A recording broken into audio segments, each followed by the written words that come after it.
নমস্কার বন্ধুরা। এইরকম ঝাল ঝাল ফুলকপি আর আলুর তরকারি যদি পাতে থাকে মনে হয় না আর কোনো কিছুরই প্রয়োজন পড়ে।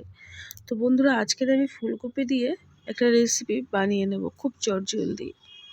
রেসিপিটি তৈরি করার জন্য আমি এখানে নিয়েছি একটা গোটা ছোট্ট সাইজের ফুলকপি। এবারে প্রথমে ফুলকপির এই ডাঁটাগুলোকে কেটে আমি বাদ দিয়ে দিলাম। এবারে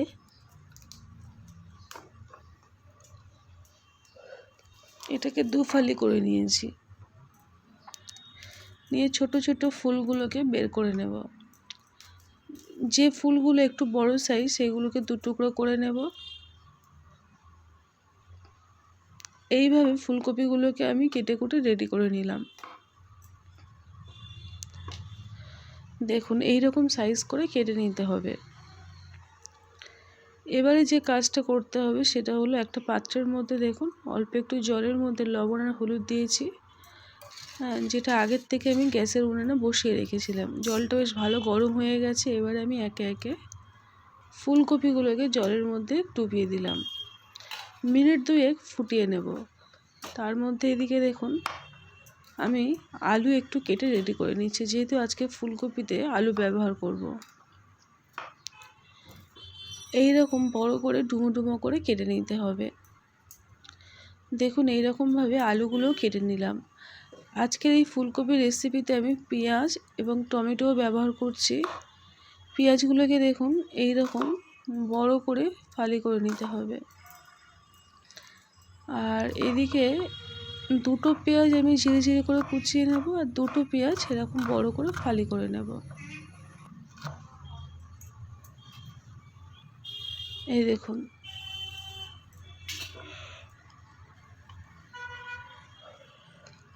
এবারে এই পেঁয়াজগুলোকে একটা পাত্রে তুলে নিলাম। কিছুটা পরিমাণে আদা লম্বা করে ঝিরি করে কুচিয়ে নিয়েছি।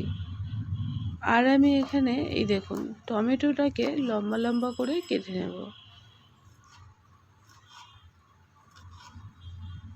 এই রকম করে কেটে নিতে হবে।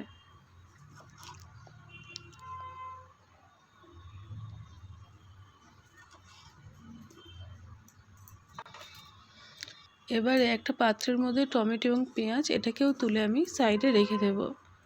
যতক্ষণ সবজিগুলো কাটাকুটি করছিলাম তার মধ্যে ফুলকপিটাও খুব সুন্দরভাবে ভাপানো হয়ে গেছে। এবারে জল ঝরিয়ে তুলে নেব। ওই জলের মধ্যে আলুগুলোকে একটু ভাপিয়ে নেব। অনেকে আছেন আলু খেলে সুগারের সমস্যা, তারা খেতে পারে না, এই রকমভাবে হলেও খাওয়া যায়। এবারে যতক্ষণে আলুটা ভাপানো হচ্ছে তার মধ্যে দেখুন একটা পাত্রের মধ্যে 2 থেকে 3 চামচ সরষের তেল নিয়ে নিলাম।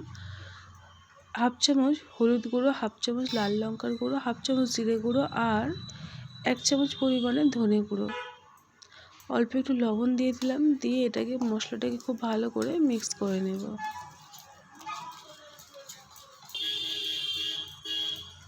মশলাটা যখনই মিক্স হয়ে যাবে এবার আমি এর মধ্যে ফুলকপিটাকে দিয়ে দিচ্ছি।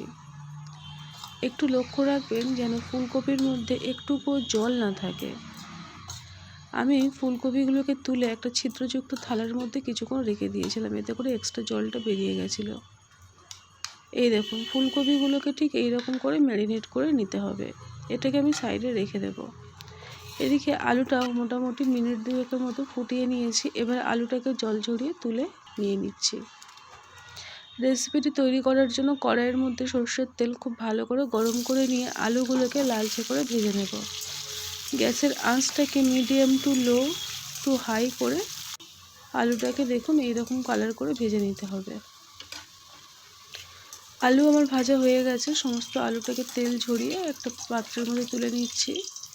আর কড়াইতে যে পরিমাণে তেল আছে ওতে আমি আরও একটু তেল অ্যাড করলাম। ফোড়নে দিয়ে দিলাম তেজপাতা, শুকনো লঙ্কা, গোটা জিরে আর এলাচ, লবঙ্গ, দারচিনি, মানে গোটা গরম মশলা।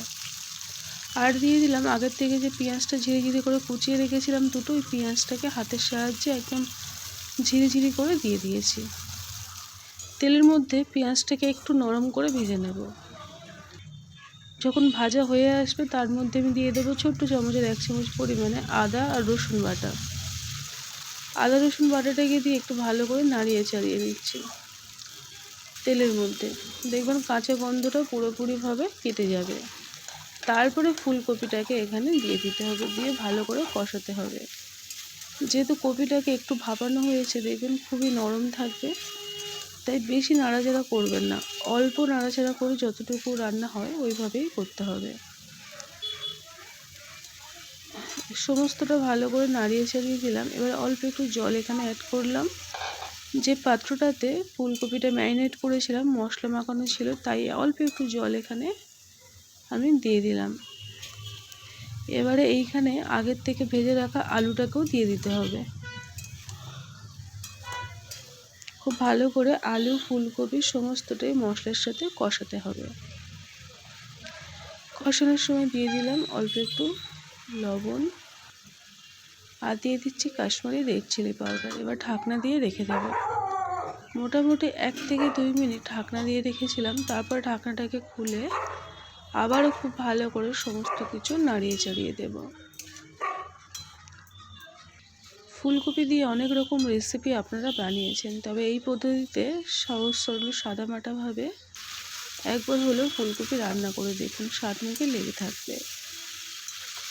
এবারে সমস্ত কিছু ভালো করে কষিয়ে নিচ্ছি। এটাকে ঢাকনা দিয়ে রেখে দিলাম। এদিকে একটা তড়কা প্যান গ্যাসের উনুনে বসিয়েছি।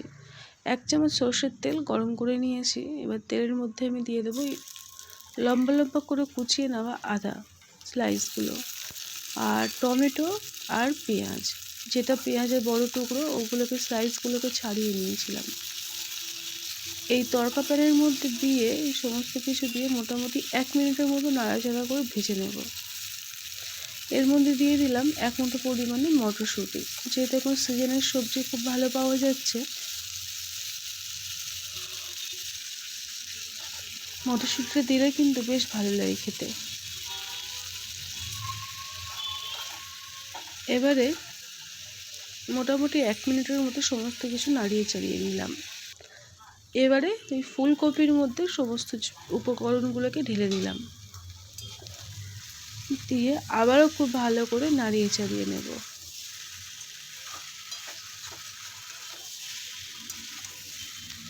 টমেটোটা গোটা গোটাই আছে, কিন্তু নরম হয়ে গেছে ভিতর থেকে।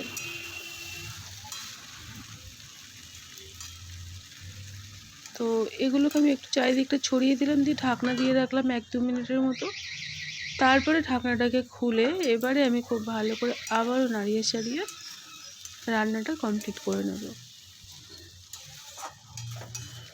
এইরকম ঝাল ঝাল আর শুকনো শুকনো ফুলকপি আলুর রেসিপি যদি পাতে থাকে, দেখবেন ভাত কেন রুটি দিয়েও খেতে কিন্তু বেশ ভালো লাগে।